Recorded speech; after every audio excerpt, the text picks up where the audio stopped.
오늘 진심으로 오늘 참 하나님 앞에 온전히 드려지는 시간이 되기를 소원합니다.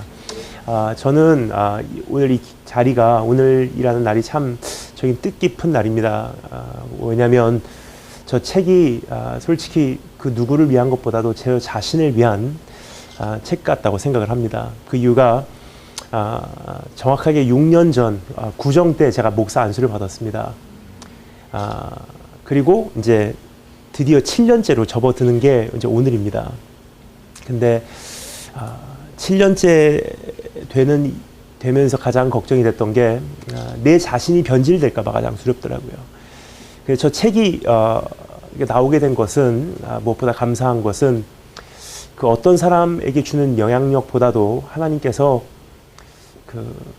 너 저렇게 살아야 돼라고 이렇게 말씀하시는 주님의 음성으로 제가 오늘 받고 있습니다. 우리 다 같이 먼저 말씀 읽고 우리 잠깐 기도하도록 하겠습니다. 요한계시록 2장 1절 말씀. 에베소 교회의 사자에게 편지하라. 오른손에 있는 7뼈를 붙잡고 7 금촛대 사이를 거니시는 이가 이르시되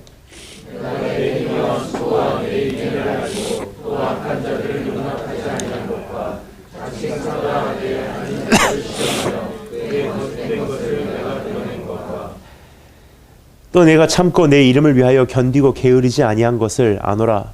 그러나 너를 책망할 것이 있나니 너의 처음 사랑을 버렸느니라.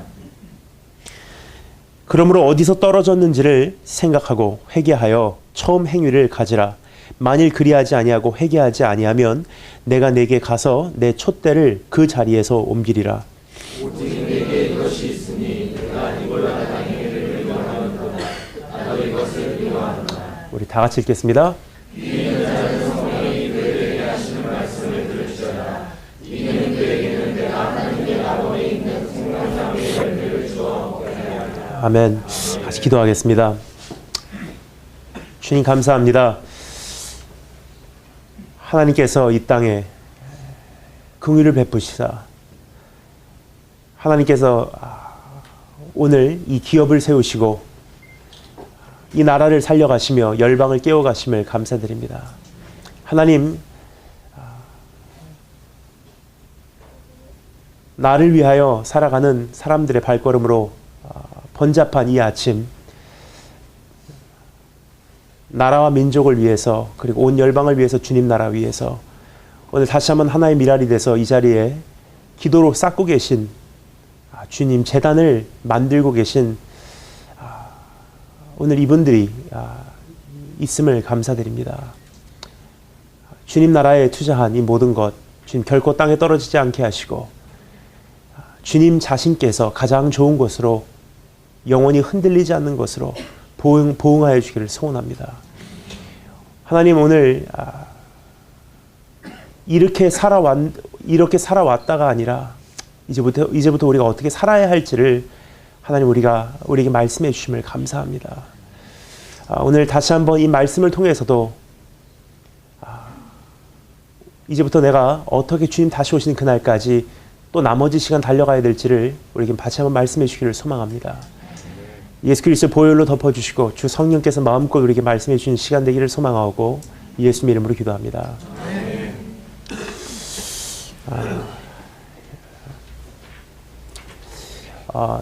오늘 이 말씀은 무엇보다도 이제 저를 위한 말씀이 아닌가 생각됩니다. 그래서 오늘 이 말씀을 통해서 또 저와 여기 계신 한 분 한 분께 말씀하시는 주님의 음성을 우리가 듣는 짧은 시간이지만 그러한 시간이 되었으면 좋겠다고 생각을 합니다. 요한계시록 2장 3장에는요 7 교회를 향한 하나님의 그 말씀이 편지가 기록되어 있습니다. 분명한 것은 요한계시록 1장에 어떻게 보면은 이 요한계시록이라는 요한의 묵시를 기록한 성경의 66권째 되는 이 책의 서론이라고 하죠. 1장이 어떻게 쓰여졌는지 그리고 이제 4장부터 접어들면서 온 세계에 쏟아지는 그러한 심판과 주님 나라의 회복을 이제 요한계시록이 기록을 하고 있습니다. 너무나 놀라운 것은 서론이 있자마자 요한계시록 2장 3장에는 교회를 향한 하나님의 책망과 하나님의 경고와 하나님의 약속의 말씀이 선포된다는 것입니다. 무슨 뜻이냐면 세상을 심판하시기 전에 반드시 주님께서는 교회를 심판하신다는 것입니다.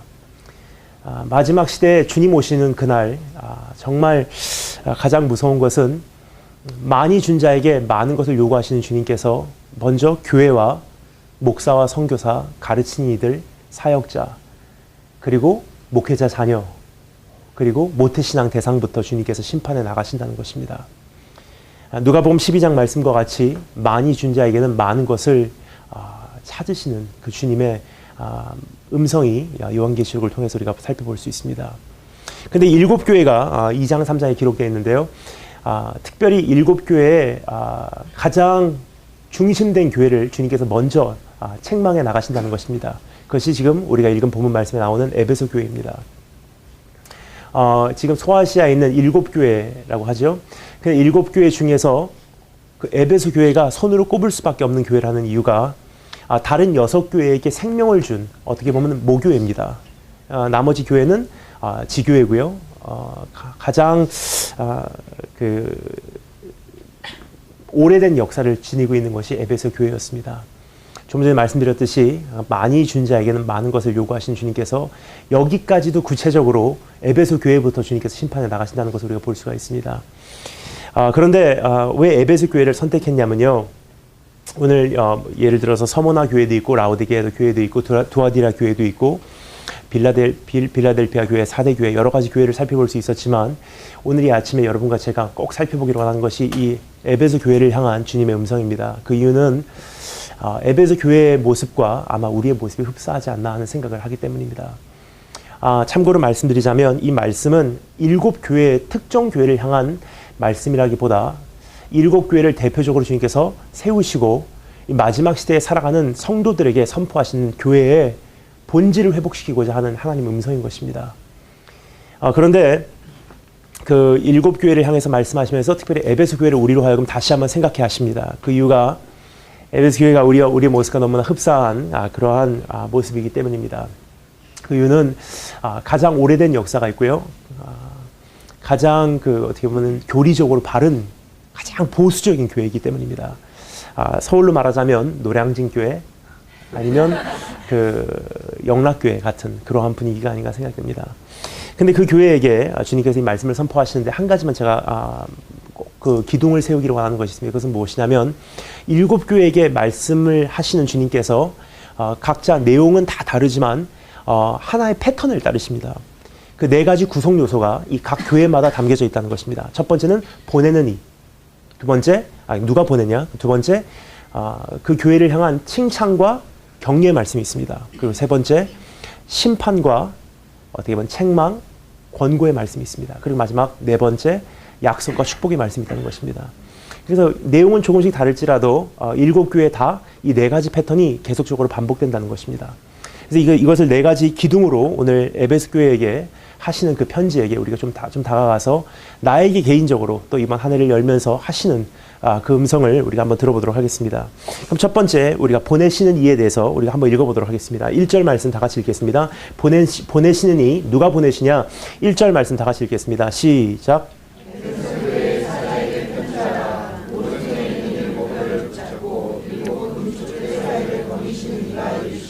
아멘. 요한계시록 1장부터 22장까지를 한마디로 22장까지를 보게 되면 여기서 소개되어지는 7별과 7금촛대라는 것은 결코 막연한 표현이 아님을 우리가 알 수가 있습니다. 시간 관계상 우리가 다 펼쳐볼 수는 없는데요. 여기 7별과 7촛대에 대해서 말씀하고 있는데 여기서 말하고 있는 오른손에 7별을 붙잡고라고 하는 것은 완전한 그 통치를 표현하고 있습니다. 7별을 붙잡고 있다. 그것은 완전한 권세를 가지고 있고 완전한 통치권을 가지고 있는 그분께서 너에게 편지하노니. 그러니까 오늘도 살아서 역사하시고 오늘도 살아서 교회를 통치하시고 계신 교회의 머리 되신 그분께서 에베소 교회에게 편지하노니. 즉 7교회가 있지만 7교회의 머리는 에베소 교회가 아니다. 에베소 교회의 머리 대신 교회의 머리 되신 그분이 계시다 하시는 교회의 통치자이신 그분께서 편지한다는 자기 자신에 대한 주님 자신에 대한 소개가 여기 기록되어 있습니다. 근데 그뿐 아니라 7 금초대 사이로 다니시는 이라고 여기 기록되어 있는데요. 7 금초대라는 것은 무엇이냐면 여기서 나오는 7개의 교회를 뜻하고 있습니다. 즉 여기 지금 요한계시록 1장부터 22장까지 보면요. 교회를 촛대로 표현을 하고 있는 것을 우리가 볼 수가 있습니다. 즉 7 금초대 사이로 다니시는 이라는 것은 교회의 가운데서 아직도 운행하시는 주님, 아직도 교회를 주관하시는 주님, 교회의 가장 깊은 곳까지 들어가서 은밀히 인도하시는 주님, 즉 완전한 통치권과 가장 은밀한 곳에서 역사하시는 그 양면성이 있으신 주님께서 에베소 교회에게 편지하노니, 즉 내가 너의 사정을 다 알고 있고 내가 해서 일거수일투족 너를 보고 있다. 그리고 교회를 지금도 나의 원하는 대로 지금 내가 펼쳐나가고 있다. 나의 경영 속에 있는 하나님의 나라가 하나님의 나라의 일부분으로 이 에베소 교회가 있다는 것을 주님께서 다시 한번 우리에게 일깨워주고 계십니다.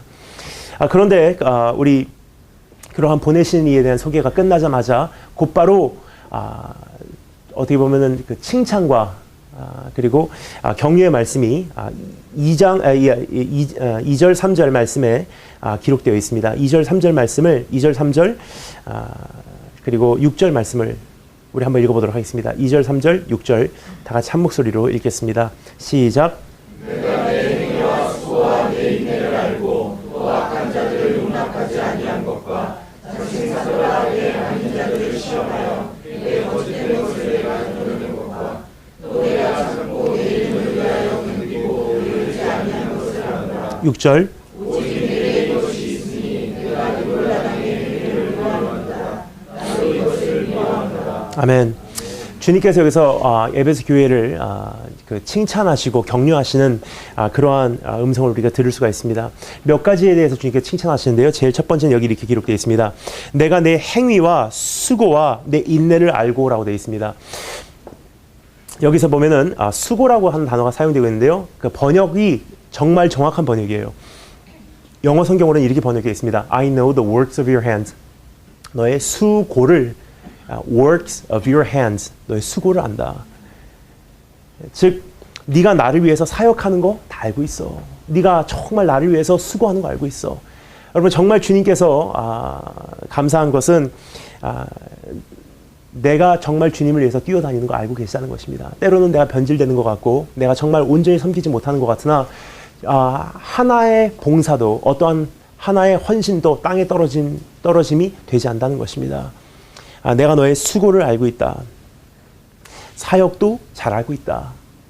두 번째 주님께서 또 한 가지 칭찬하시는 것이 있습니다. 여기 뭐라고 되어 있냐면요. 또 악한 자들을 용납지 아니한 것과 자칭 사도라 하되 아닌 자들을 시험하여 그의 거짓된 것을 네가 드러낸 것과 즉 교리가 바로 됐다는 것 주님 알고 계시다는 거예요. 무엇이 진리고 무엇이 비진리적인 것인지 그리고 그 진리를 이제는 선포하고 비진리적인 것을 지적해 나가는 너의 참 귀한 그 교리도 내가 너무 잘 알고 있다. 여러분 교회가 보수적이면 보수적인 만큼 교리가 바르더라고요. 뿌리가 깊기 때문에 굉장히 그 뿌리가 웬만해서는 뽑히지 않은 것을 보게 됩니다. 그러니까 우리가 보게 되면요, 그 역사가 깊은 교회들 보면은 때로는 조금 이렇게 너무나 보수적이다 생각을 하는데 사실상 굉장히 사역도 틀이 있고 체계 있는 사역이고 안정되어 있는 사역이고 또 하나는 굉장히 교리도 그 어떠한 웬만한 교회보다는 굉장히 뿌리가 깊고 굉장히 정통이에요. 주님께서 그것을 너희들 너무 보수파다라고 말씀하시지 않습니다. 뭐라고 말씀하시냐? 참 귀하다. 너 교리도 정말 제대로 돼 있고 네가 외골수라고 사람들 말하지만 너 정말 제대로 믿고 있어. 근데 거기서 끝나지 않습니다. 6절 말씀이 이렇게 되죠. 오직 내게 이것이 있으니 네가 니골라당의 행위를 미워하는도다. 나도 이것을 미워하도다. 무슨 뜻이냐? 니골라당이라는 것은요, 우리말 같이 들리죠? 니골라 당, 당을 짓는 것 같이. 근데 이것은 영어 번역도 니골라당하고 거의 그 단어가 비슷합니다. 니콜라이턴이라고 되어 있습니다. 니콜라이턴이라는 건 무슨 뜻이냐면 헬라어 원어 단어에서 그대로 이렇게 나온 단어인데요. 니카라는 단어하고 라오라는 단어예요. 그 니카라는 단어는 무슨 뜻이냐? 여러분 지금 신발, 운동화 신고 다니시는 그 메이커입니다. 나이키. 승리한다, victory라는 뜻이에요. 정확하게 엄밀히 말씀드리자면 conquer, 정복한다는 뜻입니다. 그리고 두 번째 나오는 그 lighten이라는 단어는 헬라어 people, 사람이라는 단어에서 이게 나온 단어입니다. 그래서 사람이 정복한다, 사람이 흥하다, 사람이 우선이다. 즉 인권주의 위주의 그러한 사상을 니콜라이턴이라는 표현으로 말하고 있습니다. 즉 세상 사람들이 말하는 그 세속주의가 바로 여기서 기록되어 있습니다. 그냥 교회에서 하나님이 인정되는 것이 아니라 사람이 먼저. 하나님께서 오늘 이 세상을 바라보시면서 어떻게 생각을 하시나가 아니라 사람을 기쁘게 하는 것. 너희 교회가 보수적인 만큼 정말 사람 눈치 보지 않고 정말 그 보수성을 유지하고 있는 거 내가 정말 귀하게 생각한다. 여러분 정말 주님께서 이 에베소 교회를 향한 칭찬을 보잖아요. 전 참 주님께서 얼마나 그 일곱 교회 사이로 다니시는 이가 편지하노니라는 것이 뼈저리게 와닿는 것 같습니다. 왜냐하면 너무나 정확하게 주님께서 이 에베소 교회를 알고 계셨어요. 너희 사역도 잘하는 거 알아. 너희 교리도 바로. 그리고 세속적으로 모든 것이 바뀌어가는 지금 이 시대에 너는 끝까지 교회의 본질을 유지하려고 몸부림치는 거 내가 알고 있다. 그 여기서 주님께서 책망의 말씀에 들어가십니다. 우리 4절 말씀 다 같이 읽겠습니다. 4절 말씀, 4절 5절 말씀 읽겠습니다. 다 같이 읽겠습니다. 시작.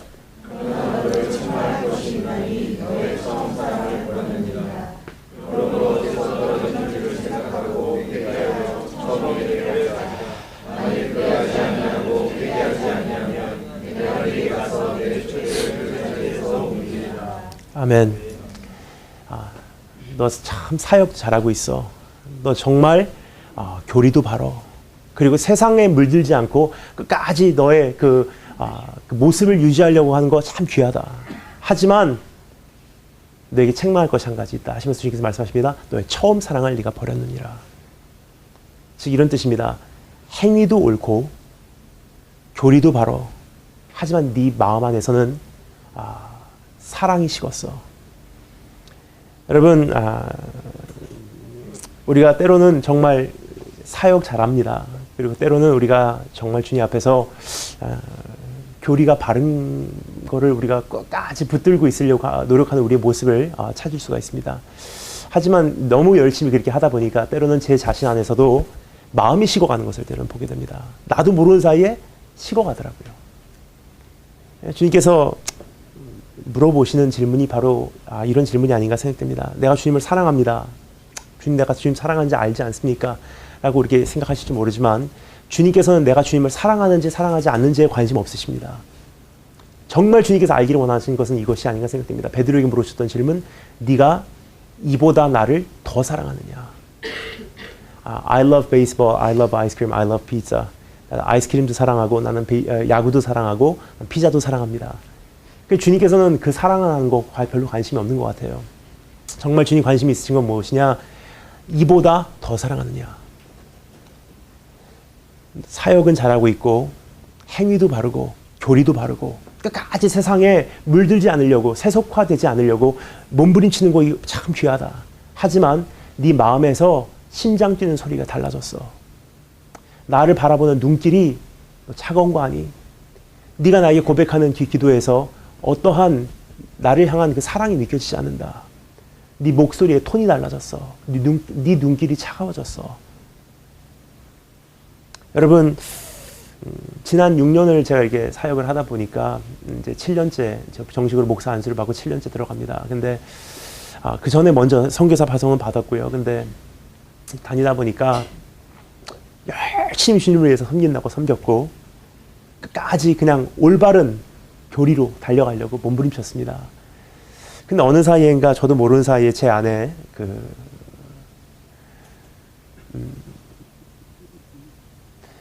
한때 느꼈던 그 주님과의 사랑이 이렇게 메말라가는 것을 때로는 발견하게 됩니다.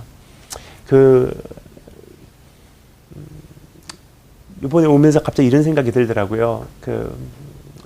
제가 7년 전에 미국을 정리하기 시작했습니다. 그때만 해도 제가 그냥 한 교회의 교육전도사로서 사무실에 가서 그냥 아침 새벽 예배부터 제가 살던 시카고가 아주 추우니까 영하 35도까지 떨어집니다.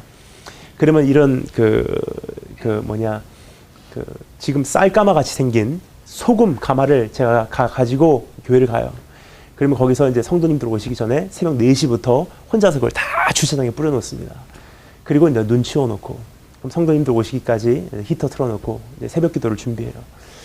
새벽 기도 한 6시 반까지 이제 기도하고 다 마치면, 성도님들 가시는 거 문 잠궈 놓고, 저는 이제, 잠깐 가서 커피숍에 가서 말씀 묵상하고 아침 식사하고 교회 사무실로 들어와서 그때부터 이제 오후 저녁 예배 마치고 성도님들 다 가시고 뒷정리하고 나올 때까지 교회에 있습니다. 참 그런 생활을 하면서도 참 굉장히 주님과 가까웠던 기억이 납니다. 근데 때로는 답답했습니다. 사실상 하나님 뭔가 더 있는 것 같은데. 근데 오늘 아침에 이런 생각을 했어요. 이제는 책도 출판되고 거의 안 가본 선교지 없이 계속 옮겨 다니고 너무나 많은 제가 상상을 못했던 강단에서도 말씀을 전해보고 1년에 약 10만 명 되는 우리 청소년 청년들을 만나게 되고 어떻게 보면 제가 한때 꿈꿨던 사역이 아닌가 생각됩니다. 근데 오늘 갑자기 이런 생각이 듭니다. 아침에 딱 눈을 뜨면 지금 지난 7년 동안의 모든 사역이 하룻밤의 꿈이었고 주님께서 말씀하십니다. 이제부터 미국을 떠나면 이런 7년 동안의 사역을 정말 귀한 사역, 위대한 사역을 할 수 있어. 하지만 너 그거 할래? 아니면 그냥 조용히 나하고 있을래? 물어보면 솔직히 저는 지금은요. 전 7년 전으로 돌아가고 싶습니다. 왜냐하면 가면 갈수록 힘들어지고 가면 갈수록 외로워지는 것을 느끼게 됩니다. 가면 갈수록 길이 좁아지는 것을 경험하게 됩니다. 왜냐하면 왜 길이 좁아지냐면요. 주님 사랑하는 것이 가면 갈수록 더 힘들더라고요. 그래서 항상 기도에 찬양을 할 수밖에 없었던 것들이 우리 신앙의 선주들의 고백이 더욱 사랑, 더욱 사랑. 그렇게 안 하면은 내 자신이 사역이 커짐과 동시에 책임이 커짐과 동시에 사랑은 메말라 갈 수밖에 없는 자리로 내 자신이 서 있는 것을 보게 됩니다. 여러분, 그 주님께서 오늘 우리에게 오셔서 다시 한번 이 한 해를 맞이하며 우리에게 물으시는 질문이 바로 그 질문이 아닌가 생각됩니다. 사역 잘하고 있어. 교리도 바로. 정말 세상에 물들지 않으려고 세상과 맞서서 끝까지 몸부림치는 거 참 귀하다. 하지만 네 처음에 있었던 그 사랑이 아직도 있니 물어보시는 주님 앞에 내가 어찌 대답해야 할지 다시 한번 내 자신을 살펴보시는 저와 여러분 되시기를 주님 한번 축원합니다. 그런데 주님께서 여기서 한 가지 더 경고를 하시면서 이제 권고를 하세요. 그러므로 어디서 떨어지는지를 이제 생각하래요. 그리고 회개하고 처음 행위를 가지라. 만일 그리하지 아니하고 회개치 아니하면 내가 내게 가서 내 촛대를 그 자리에서 옮기리라. 여기서 세 가지를 우리에게 허락해 줍니다. 어디서 떨어졌는지를 먼저 기억하래요. 여러분 정말 주님께서 나와 가장 사랑을 많이 누렸을 때가 언제였나를 우리가 한번 생각해 보기를 원합니다. 어디서부터 떨어졌는지를 생각하지 못하면요. 돌아가야 될 자리를 모릅니다. 저는 그래서 참 생각을 해보게 됩니다. 오늘 저 책이요. 저에게는 하나님께 저에게 주신 어디서부터 떨어졌는지를 보여주는 책이에요. 참 희한해요. 제가 고등학교 졸업할 때, 사관학교 졸업할 때 저 책이 나왔다면 정말 당당하게 이 자리에 앉아 있을 것입니다. 사실상 선교사가 되고 나니까, 사역이 커지고 나니까 정말 정신없이 다니다 보니까 오히려 대학교 때보다도 주님을 향한 마음이 사실상 조금씩 식어가는 느낌이 듭니다. 그래서 저 책은 저에게는 무엇보다 감사한 것이 지난 6년 동안의 사역을 마치고 이제는 7년째 딱 들어가면서 하나님께서 다시 변질되지 않도록 그 모습 유지하면서 하나의 이 쿠키컬을 이 틀을 저에게 이렇게 주셨어요. 읽고 또 읽고 이게 네 모습이야. 그래서 우리 자신 한 사람 한번 이렇게 내 자신에게도 한번 물어보시는 그런 시간이 되었으면 좋겠습니다. 내가 어디서부터 떨어졌습니까? 가장 주님을 만났을 때 행복했던 그 자리. 내가 처음 믿었을 때 어떻게 했는지. 두려움과 떨림으로 어떻게 하나님 앞에 섰는지. 여러분, 사실상 주님께서 그거 그리워하시고 계신 것 같습니다. 두 번째, 여기서 회개하라라고 되어 있습니다. 근데 회개하라는 것은, 성경에서 말하는 회개라는 것은요, 그냥 후회하라 하고는 좀 다릅니다. 하나님 불쌍히 여겨주세요 정도가 아니라, 이거 그렇게 안 살았으면 좋았었는데 라는 게 아니라 어떤 죄책감에 시달리라는 뜻이 아닙니다. 회개라는 것은요, 구체적인 행위입니다. 무슨 뜻이냐? 유턴하라는 뜻이에요. 왜냐하면 우리가 잘 살아도 못 살아도 하루라는 시간은 쌓여지게 돼 있죠. 그래서 주님께서 말씀하신 것이 이것이죠. 네가 처음 사랑을 잃었다 그래요? 버렸다 그래요? 버렸다 그럽니다. 잃은 것과 버린 것과는 전혀 다릅니다. 잃은 것은요, 내 의도가 담겨져 있지 않았어요. 뭔가 내가 어떻게 살다 보니까 잃어버렸는데, 버린 것은 내 의도가 담겨져 있습니다. 무슨 뜻이냐? 나한테 책망할 제목이 있다는 뜻입니다. 바로 이런 뜻이에요. 잘 살아도 못 살아도 시간은 쌓여지게 돼 있어요. 내 인생은. 그렇죠? 그럼 결국 주님을 향한 사랑이요, 오늘도 선악과 앞에 선 우리에게 다가옵니다. 한 걸음 주님께 나아가냐? 아니면 한 걸음 주님과 타협하냐? 계속 그런 끊임없이 다가오는 선택 속에서 한 번쯤 주님을 타협하고, 또 한 번쯤 주님을 타협하고, 또 한 번쯤 주님을 타협하고, 그것이 쌓여오고 나니까 나도 모르는 사이에 내 자신을 돌아보니 처음 사랑은 없어져 버렸더라고요. 즉 내가 내 의지로 인해서 버린 것이었습니다. 그러면 여러분, 회개라는 것은 무엇이냐면요, 다시 undo those choices, 다시 한번 그 잘못 선택했던 그것을 이젠 돌이켜라. 다시 한번 하나님 앞에 한 걸음 더, 또 한 걸음 더, 어떻게 하면 더 가까이 갈 수 있을까? 이젠 구체적으로 내 삶에 어떠한 유턴을 하라는 뜻입니다. 그리고 세 번째, 만일 그 처음 행위를 가지라라고 돼 있어요. 전 이게 좀 이해가 안 갔어요. 왜냐하면 어디서부터 떨어지지를 생각하고, 그리고 유턴하는 마음으로 회개하고, 그리고 처음 행위를 회개하는 거기까지 이해가 가는데, 처음 행위를 가지라 그러면 좀 이해가 안 갔던 것이, 행위를 구원받는 건 아닌데 무슨 처음 행위를 가지라고까지 말씀하시나 생각을 했는데, 가만히 보니까 이 말씀이 좀 이해가 가더라고요. 무슨 뜻이냐면, 여러분, 오랫동안 사랑을 안 해보신 분들은요, 사랑하는 방법을 잊습니다. 사랑을 할 때 이 설레이는 마음이 어떤 느낌인지, 발렌타인데이 때 선물을 줄 때 어떤 선물을 줘야 되는지, 오랫동안 데이트를 안 해보신 분들은요, 오랜만에 데이트를 나가면 감을 잃기 때문에, 옛날 같으면 정말 좋은 음식점 갔었는데 지금은 뭐 김밥 천국 가고 데이트. 근데 여러분, 행위를 구원받는 건 아닌데 왜 주님께서 왜 처음 행위를 가지라고 말씀하셨냐면요, 전 이렇게 생각합니다. 옛날 생각을 해보게 되었어요. 다시 제가 새벽에 일어나서 새벽 기도를 가서 예배를 마치고 나와서 새벽에 그 차가운 공기를 이렇게 마시잖아요. 그럼 저도 모르는 사이에 갑자기 플래시백, 옛날로 돌아간 느낌이 들어요.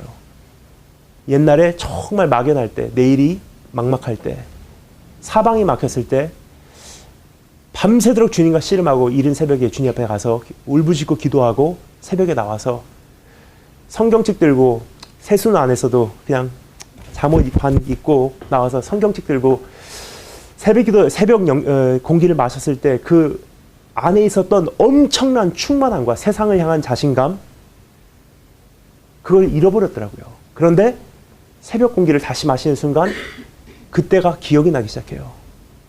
영적 기억 상실증에서 다시 한번 깨어날 수 있는 기회라는 사실이에요. 그럼 처음 행위를 갖는 것으로 구원받는 것은 아닙니다. 하지만 처음 행위를 가짐으로써 내가 어디까지 주님을 사랑했었는지, 깜깜한 그 예배당에서 내가 여기서 무슨 일을 만나도 사람들이 비명을 지르도 못 듣는, 정말 주님과 은밀한 그 자리에서 비상구라고 써있는 그 초록색 불빛만 예배당을 비추고 있는 그런 가운데 강단 앞에 앉아 밤새며 주님 앞에 기도했던 그 자리로 돌아가면은 어디까지 내가 한때 주님을 사랑했었는지가 기억이 납니다.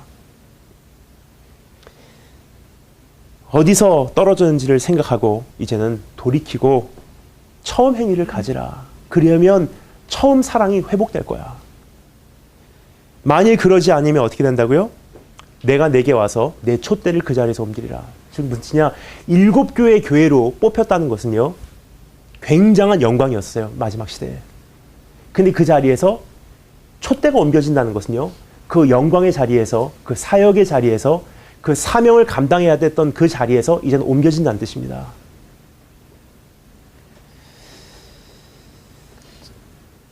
여러분, 이제 정말 주님 앞에서 주님이 원하시는 것을 개인적으로나 가정적으로 이제는 올려드리는 그러한 새해 첫 시간이 되었으면 좋겠다고 생각을 합니다.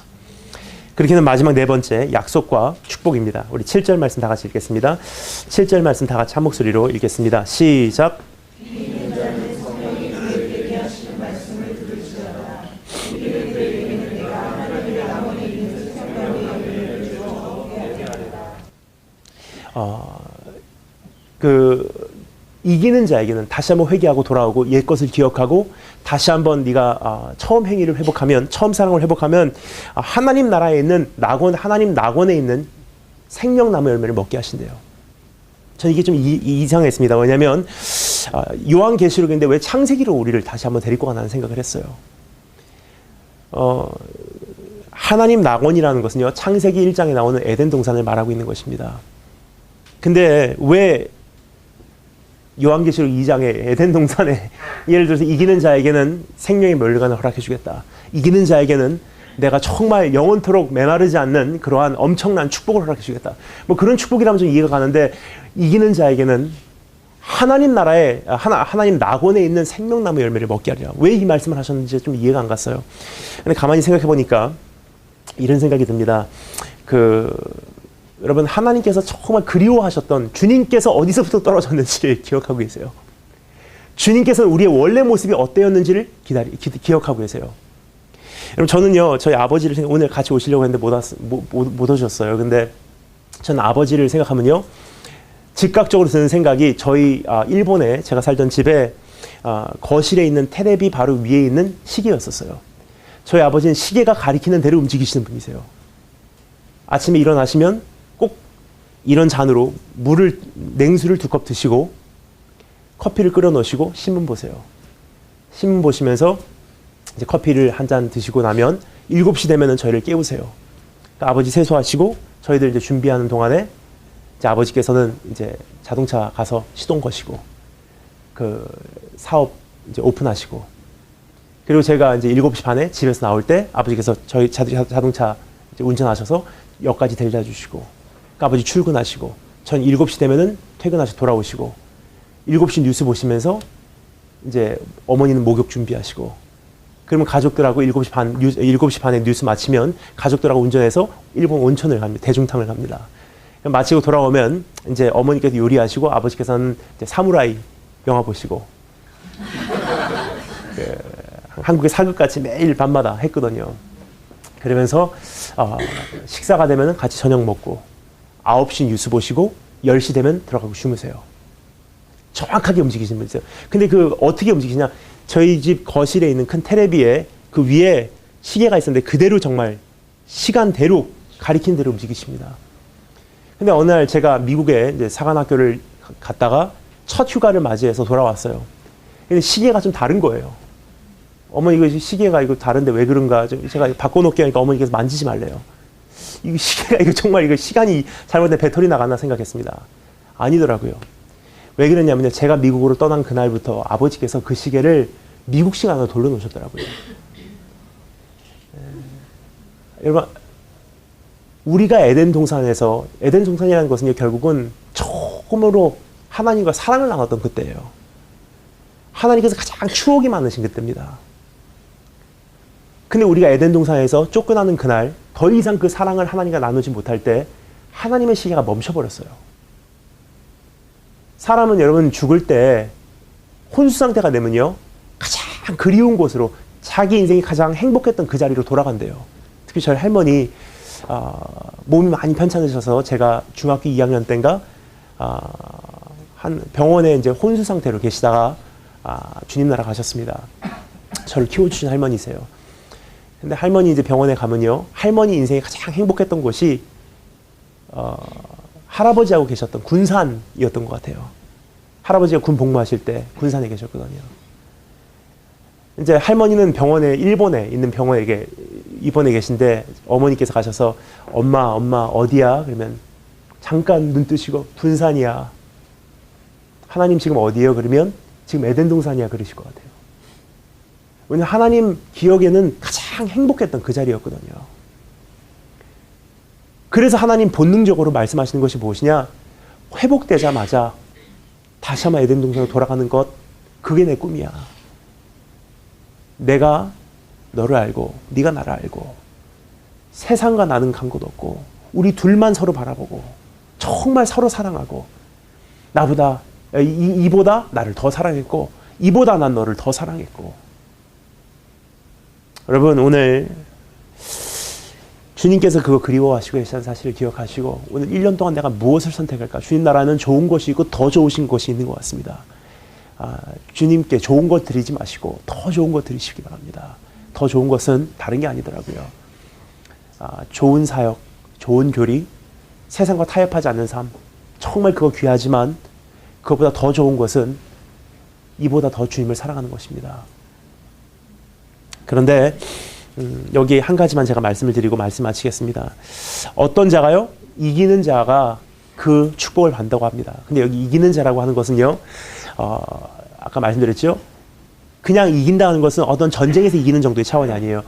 니카오란 단어는 정복하는 자. 정복하는 자는 드디어 에덴으로 돌아갈 수 있어. 그 정복이란 단어가요, 바로 이런 뜻입니다. 그 옛날에 그 알렉산더 제왕 같이 정복자에게 사용되는 단어예요. 즉, 처음 사랑을 회복하는 것은 정복자 이상의 절제가 필요하다는 거예요. 끝까지 주님을 붙들고 그 처음 사랑 붙들고 살아가는 것은요, 정복자 이상의 헌신이 필요하다는 뜻입니다. 정복자들 대단하더라고요. 먹을 거 다 안 먹습니다. 입을 거 다 안 입어요.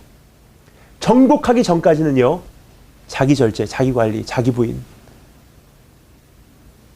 즉, 처음 사랑을 유지하는 것은 정복자 이상의 사람이 할 수 있다는 것입니다. 그래서 주님께서 우리에게 먼저 몸소 보여주지 않았나 싶어요. 십자가에서 다 이루시고 주님께 뭐라고 말씀하십니까? 내가 다 이루었느니라. 그러시면서 주님께서 우리에게 말씀하십니다. 너희가 세상에서 환난을 당하나 두려워 말라. 내가 세상을 니카오, 정복하였느니라. 근데 주님께서 정말 그 삶을 사셨어요. 먹을 것 절제하셨어요. 40일을 금식하셨는데도 불구하고 돌을 떡으로 안 만드셨습니다. 주무실 때 안 주무셨어요. 겟세마네 언덕에서 기도하셨어요. 만날 사람 다 안 만나시고 끝까지 좁은 길 몸부림치며 가셨던 주님의 모습이 있었기에 오늘 다시 한번 그 주님의 통로를 통해서 우리가 나갈 수 있지 않을까 생각됩니다.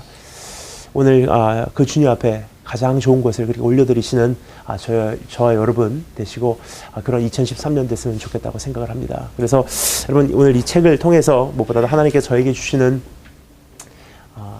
그 모습 잃지 마 하는 주님의 음성입니다. 그래서 시편 71편 17절 18절 말씀이 항상 제 마음의 기도입니다. 내가 어려서부터 주께서 나를 교훈하셨으므로 내가 주의 귀한 일들을 지금까지 전하여 왔나이다. 내가 백발이 되어 노인이 될 때에도 나를 버리지 마시며 주께서 행하신 이 귀한 일들을 그 다음 세대에게, 후대에게 다 전하기까지 나를 떠나지 마소서. 그래서 여러분, 우리 처음 사랑 붙들고 끝까지 달려갈 수 있도록 우리 주님의 이름으로 축원합니다. 같이 기도하겠습니다.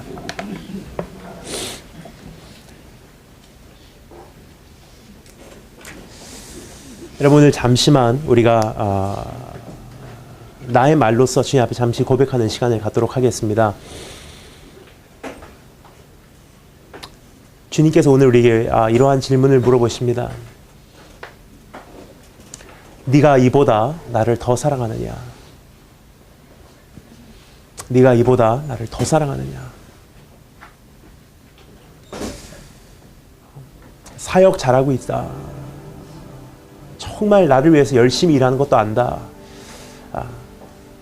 어떤 사람 못지않게 세상에서 정말 진리를 지키며 몸부림치며 진리를 선포하고 네 교리가 바른 것도 내가 잘한다. 참 수고했다. 그리고 세상에 세속적으로 살아가지 않으려고 웬만하면 타협하지 않고 몸부림치는 거 참 귀하다. 하지만 표면적으로 보이는 그 엄청난 사역과 행위와 그러한 교리만큼이나 너의 마음도 그렇게 뛰고 있니? 너의 사랑도 아직도 그렇게 뜨겁니라고 물어보신 질문 앞에서 내가 오늘 어찌 대답해야 할까? 한번 내 자신에게 물어보시며 주님 앞에 오늘 이 시간 나갈 수 있는 시간이 되기를 원합니다. 나 무엇과도 주님을 바꾸지 않으리. 다른 어떤 은혜 구하지 않으리. 다른 어떤 은혜 구하지 않으리. 오직 주님만이 내 삶에 도움이시니 주의 얼굴 보기 원합니다. 다시 한번 고백합니다. 나 무엇과도 주님을 바꾸지 않으리. 무엇과도 주님을 바꾸지 않으리. 다른 어떤 은혜 구하지 않으리. 다른 어떤 은혜 구하지 않으리. 오직 주님만이 내 삶에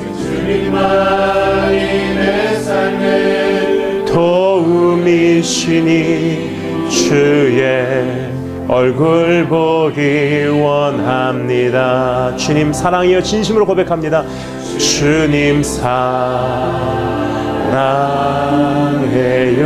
온 마음과 정성 다해 온 마음과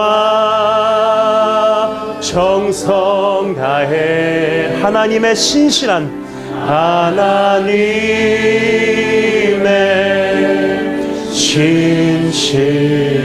친구 되기 원합니다. 친구 되기 원함. 다시 한 번만 더 고백합니다. 진심으로 고백합니다. 주님 사랑해요. 주님 사랑해요.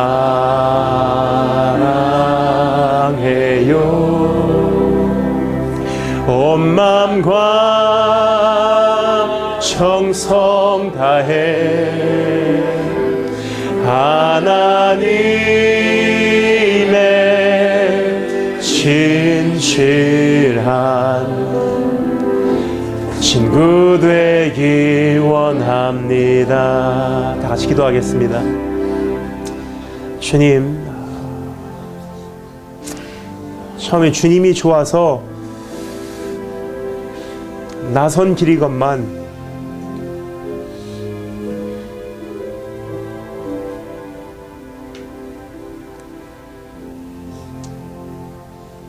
처음에 주님 은혜의 감격에 의해서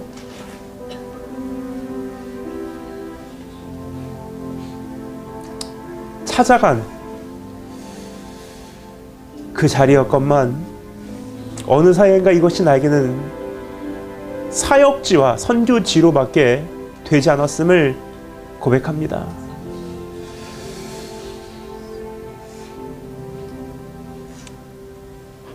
하지만 그것도 주님 외면치 않으시고 그것도 하나님 귀하게 보시며 하지만 더 좋은 게 있었고 더 중요한 게 우리에게 있었음을 우리로 하여금 다시 한번 기억하게 하심을 감사합니다.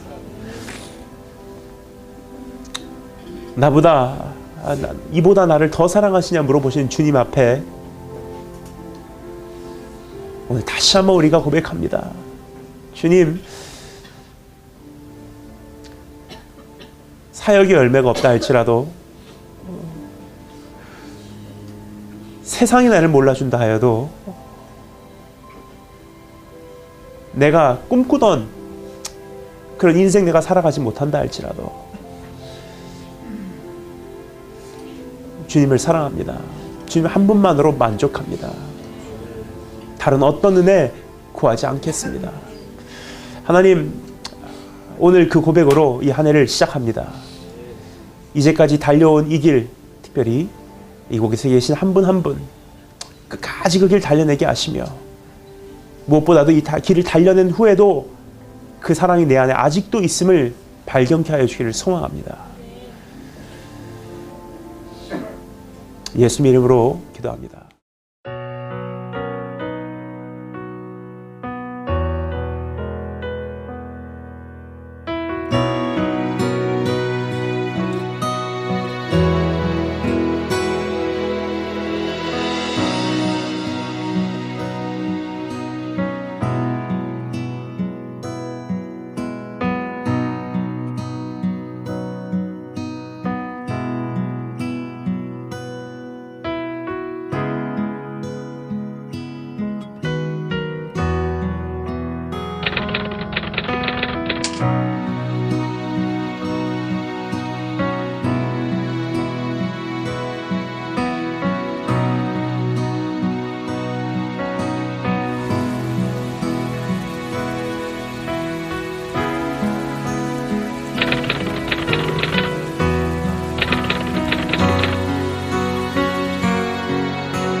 어떤 일도 감당할 수 있는 사람, 어떤 일 앞에서도 무릎 꿇지 않는 사람, 넘어져도 또 일어나는 사람, 세상이 감당치 못하는 사람, 바로 이것이 철인이 아닌가 생각합니다.